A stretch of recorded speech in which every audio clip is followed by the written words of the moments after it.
सत्य युग में जब देवताओं और असुरों के बीच समुद्र मंथन का महासंग्राम चल रहा था तो उस दौरान समुद्र मंथन से अमृत कलश निकला, जिसे लेकर देवता और असुर आपस में छीना झपटी करने लगे।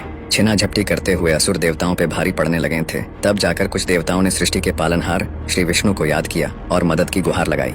इसके बाद श्री विष्णु ने अति सुंदर मोहिनी अवतार लिया, फिर धरती पर प्रकट हुए और देवताओं एवं असुरों के समक्ष आ खड़े हुए। फिर उन्होंने देवताओं और असुरों के बीच अमृत को बराबर भागों में बांटने का प्रस्ताव रखा। अति सुंदर मोहिनी अवतार को देख सारे असुर उन पे पूरी तरह से मोहित हो चुके थे और इसीलिए वे मोहिनी अवतार के प्रस्ताव को आसानी से मान गए।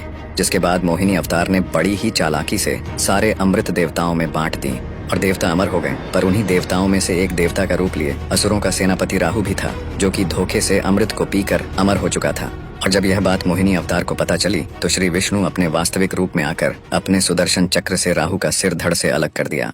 फिर यह घटना सृष्टि के संहारक महादेव को पता चली, जिसके बाद महादेव मोहिनी रूप के दर्शन पाने के इच्छुक हुए और इसके लिए उन्होंने भगवान विष्णु को याद किया।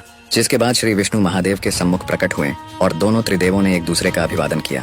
फिर महादेव ने श्री विष्णु के सम्मुख मोहिनी अवतार के दर्शन की इच्छा व्यक्त की और उन्हें दोबारा से मोहिनी अवतार लेने की बात कही। जिसके बाद श्री विष्णु मुस्कुराने लगे और महादेव की बात मानते हुए उन्होंने बेहद खूबसूरत मोहिनी अवतार ले लिया और महादेव के सम्मुख नृत्य करने लगे। इतना सुंदर रूप देख महादेव मोहिनी अवतार पे मोहित हो गए और उन्हें मोहिनी अवतार से प्रेम हो गया। यहाँ तक कि मोहिनी अवतार ने भी महादेव पर अपने प्रेम की वर्षा कर दी। कुछ देर तक यह प्रेम की अद्भुत लीला ऐसे ही चलती रही। फिर अचानक दोनों त्रिदेवों के मध्य एक ऊर्जा उत्पन्न हुई, जिसके बाद अचानक श्री विष्णु अपने वास्तविक रूप में आ गए और यह ऊर्जा दोनों त्रिदेवों के संगम से ही बना था, जिसे कि भविष्य में आने वाले संकट से निपटने और धरती के कल्याण के लिए दोनों त्रिदेवों ने यह लीला रचकर बनाया था। फिर महादेव ने उस दिव्य ऊर्जा को नरमुनि को उनके आश्रम में स्थित पवित्र हवन कुंड में सही वक्त आने तक सुरक्षित रखने का जिम्मा सौंप दिया। इसके बाद धीरे धीरे समय गुजरता गया और सतयुग से त्रेता युग आ गया और एक दिन सही समय देख महादेव ने पवन देव को उस दिव्य ऊर्जा को नरमुनि के आश्रम से ले जाकर कपिक क्षेत्र में महाराज केशरी की पत्नी देवी अंजना के गर्भ में स्थापित करने की आज्ञा दी। जिसके बाद पवन देव ने ठीक ऐसा ही किया। जब रात्रि बेला में देवी अंजना सो रही थीं, तब पवन देव ने उस दिव्य ऊर्जा को देवी अंजना के गर्भ में स्थापित कर दिया। दरअसल देवी अंजना पिछले जन्म में स्वर्ग की अप्सरा पुंजिका स्थली थीं, साथ ही पवन देव की संगनी भी थी और दोनों में काफी मधुर प्रेम था। पर एक बार पुंजिका स्थली ने धरती में ही ध्यान में बैठे ऋषि दुर्वासा का ध्यान भंग कर दिया, इसलिए उन्होंने पुंजिका स्थली को अगले जन्म में वानरी बन जाने का श्राप दे दिया था। अब इसके बाद उस दिव्य ऊर्जा के देवी अंजना के गर्भ में जाने के बाद देवी अंजना को मधुर मधुर सपने आने लगे थे। यहाँ तक कि देवी अंजना के गर्भ में पल रहा वह दिव्य शिशु माता अंजना के सपने में आकर उनसे बातें भी किया करता। फिर देखते देखते 9 माह बीत गए और फिर मंगलवार के दिन जन्म हुआ महादेव के 11वें रुद्र अवतार हनुमान का। जिसके बाद पूरे कपी क्षेत्र समेत पूरे ब्रह्मांड के देव लोकों में हर्षोल्लास से जश्न मनने लगा और उस समय पूरा ब्रह्मांड खुशी से खिल चुका था।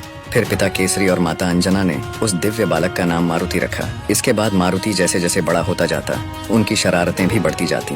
कभी अपने माता पिता से शरारत करते तो कभी अपने राज्य के सैनिकों को ही सताते। यहाँ तक कि ऋषि मुनियों के कमंडल से जल भी निकाल लेते।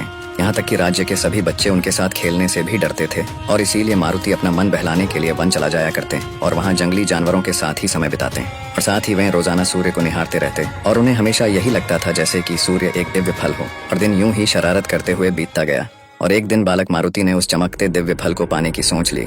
क्योंकि वे पवन पुत्र भी थे, इसलिए उनके पास उड़ने की शक्ति पहले से ही मौजूद थी और इसी का फायदा उठाकर मारुति आसमान की तरफ तेजी से उड़ पड़े। उन्हें लगा कि शायद ये चमकता दिव्य फल आसमान के करीब ही होगा, लेकिन ऐसा बिल्कुल भी न था। वे आसमान को पार करते हुए सीधा पृथ्वी से बाहर निकल गए और अंतरिक्ष में प्रवेश कर गए। फिर भी उन्हें ये चमकता हुआ दिव्य फल अभी भी काफी दूर ही नजर आ रहा था और यह देख वे आश्चर्यचकित हो गए और वे इसे उस चमकते हुए दिव्य फल की एक चुनौती समझ बैठे। इसके बाद मारुति मुस्कुराते हुए एक प्रबल गति से उस चमकते दिव्य फल की तरफ उड़ने लगे। पर काफी समय बीत जाने के बाद भी वो दिव्य फल अभी भी उन्हें काफी दूर ही नजर आ रहा था। पर मारुति ने हिम्मत नहीं हारी। वे निरंतर एक प्रबल गति से आगे बढ़ते गए, पर वे चमकते हुए दिव्य फल के नजदीक नहीं पहुंच पा रहे थे। जिसके बाद उनके मुंह से अचानक जय श्री राम की वाणी निकल गई और फिर उन्होंने उस बेहद गर्म और बेहद विशाल चमकते हुए दिव्य फल को अपने नजदीक पाया। दरअसल यह चमकता हुआ दिव्य फल सूर्य ग्रह था। जिसके बाद यह देख बालक मारुति आश्चर्य में पड़ गया कि अब इतने विशाल और गर्मा गर्म फल को खाएं भी तो कैसे। इसके बाद उन्होंने लगातार श्री राम का नाम लेना शुरू कर दिया, जिससे कि उनका आकार अपने आप धीरे धीरे बेहद विशालकाय बनता गया और फिर उनका आकार इतना बड़ा बन गया कि सूर्य ग्रह उनके समक्ष मात्र एक लड्डू की तरह दिखने लगा था। और उस समय सूर्य ग्रहण शुरू होने ही वाला था। लेकिन इससे पहले बालक मारुति ने सूर्य को अपने मुंह के अंदर रख लिया, जिससे कि पूरा ब्रह्मांड अंधेरे में डूब गया। इतने में वहां असुरों का सेनापति राहु सूर्य ग्रहण करने आ पहुंचा, लेकिन वो इतने बड़े बालक को सूर्य को निगलता हुआ देख भयभीत हो गया और वो वहां से सीधे स्वर्ग की ओर भाग पड़ा। और यहाँ सूर्यदेव सूर्यलोक के अंदर मौजूद होकर मारुति को रोकने की तमाम कोशिशें करते रहे, पर वे नाकाम होते रहे। और वहाँ राहु स्वर्गलोक पहुंचकर इंद्रदेव पे सत्ययुग में हुए समझौते को तोड़ने का आरोप लगाने लगा और सारी बात बताने लगा। जिसके बाद इंद्रदेव काफी क्रोधित हो उठे और अपने वाहन ऐरावत को याद किया। फिर वे राहु के साथ निकल पड़े सूर्य गृह की ओर। इंद्रदेव जब सूर्य के समीप पहुंचे तो वे सूर्य को मारुति के मुंह में देख काफी उग्र हो उठे और मारुति को सूर्य ग्रह को वापस से उनकी रेखा में रखने की चेतावनी देने लगे। लेकिन मारुति ने इंद्रदेव को सफेद हाथी में सवार देख उन्हें खेलने योग्य समझते हुए पकड़ने की कोशिश करने लगे, जिसके फलस्वरूप इंद्रदेव ने अपना बचाव करते हुए मारुति के हनु यानी कि जबड़े में अपने वज्र से एक तीव्र प्रहार कर दिया। और यह प्रहार इतना ताकतवर था कि हनुमान मूर्छित होकर तेज गति से सीधे पृथ्वी की तरफ गिरते चले गए। और उस समय यह घटना पूरा ब्रह्मांड देख रहा था। सभी देवी देवता इंद्रदेव से काफी रुष्ट हो चुके थे। फिर मारुति पृथ्वी के समीप पहुंचते पहुंचते अपने वास्तविक आकार में आ चुके थे। इसके बाद मारुति धरती पर स्थित किसी एक बड़े गुफा में जा गिरे। फिर वहां तुरंत पवन देव भी पहुंच गए और मारुति को गोद में उठाकर काफी भावुक होने लगे और क्रोधित भी। जिसके बाद उन्होंने गुस्से में आकर कुछ गिने चुने जगहों को छोड़कर पूरे ब्रह्मांड की प्राणवायु को रोक दिया, जिससे कि प्राणी मूर्छित होने लगे। सृष्टि में प्रलय जैसी संकट उत्पन्न होने लगी। फिर यह देख सभी देवता ब्रह्मदेव के पास चले गए और उन्हें पवन देव को समझाने की विनती करने लगे। जिसके बाद ब्रह्मदेव सभी देवों के साथ पृथ्वी में प्रकट हुए और मूर्छित मारुति को छूकर चेतना में ले आए। और फिर ब्रह्मदेव ने पवन देव को प्राणवायु वापस से शुरू करने की आज्ञा दी। जिसके बाद पवन देव ने खुशी खुशी प्राणवायु को दोबारा से पूरे ब्रह्मांड में प्रवाहित करना शुरू कर दिया।